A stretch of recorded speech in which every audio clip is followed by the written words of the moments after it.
த்ரீஷா தான் வந்து விஜய்க்கு வந்து அவருடைய பிறந்தநாள் அன்னைக்கு என்றென்றும் காதல் லவ் ஃபார் எவர் அப்படின்னு சொல்லி ஒரு ட்விட்டு போட்டது. அதுக்கப்புறம் நாய்க்குட்டியை தூக்கி வச்சுருக்க மாதிரி வந்து ஃபோட்டோ வெளியிட்டது. வெளிநாட்டுக்கு பயணப்படுற மாதிரி வந்து காட்சி பதிவிட்டது.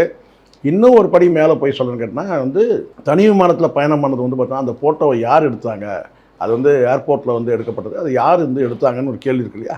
இது அத்தனையுமே வந்து பார்த்தீங்கன்னா விஜய் தரப்புலேருந்து விஜய் தரப்பில் த்ரீஷா தரப்புலேருந்து வெளியான தகவல் தான். ஸோ இது மாதிரி திட்டமிட்டே அவங்க சில ஃபோட்டோக்களை வந்து வெளியிட்டு வராங்க. இதனால் நாங்கள் வந்து என் பிள்ளைகளும் நானும் வந்து தலைகுனிவு எங்களுக்கு ஏற்பட்டிருக்கு.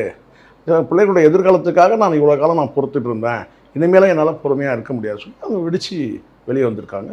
இதுதான் உண்மை. தமிழகத்தின் பல எம்பி எம்எல்ஏக்களின் வெற்றிக்கு வித்திட்ட கிங் 360 தேர்தல் வியூக சாப்ட்வேர் 2026 புதிய வாக்காளர்களின் அப்டேட் விவரங்களுடன் உங்கள் தொகுதியில் உங்கள் வெற்றிக்கு வித்திடுகிறது.